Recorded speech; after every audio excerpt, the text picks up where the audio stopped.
Hayan sa sunod semana, madawat na sa mga traditional PUJ drivers ang fuel subsidy.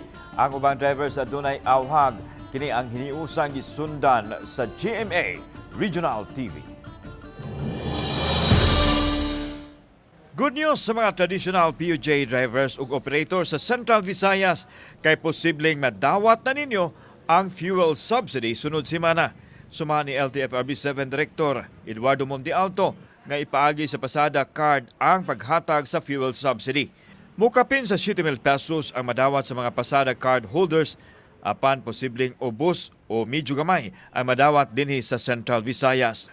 So sa atong mga beneficiary no nga atong kuan hangyo nga ayaw din yung gamitan sa lain kay fuel subsidy ni siya basin og ma-disqualified na mo.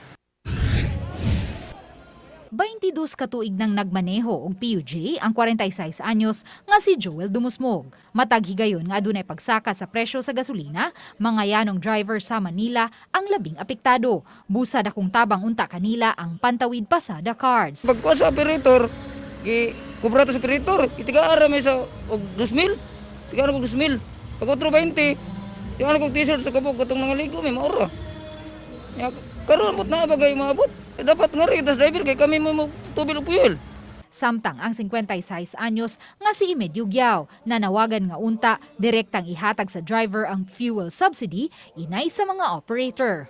Unom katuig na siyang nagmaneho og PUJ. Apan natuwa sa gawas sa nasod ang operator sa gimanehong PUJ hinungdan nga sukad-masukad, wa pa siya kadawat og fuel subsidy. Itong last akong niyato ko guilty parby,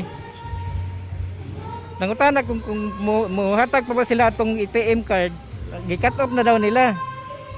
So wala na kinahimo kay mao man toy adto man isud ang katong gihatag nila nga sa fuel kuan. So wala. Hangtod karon wala.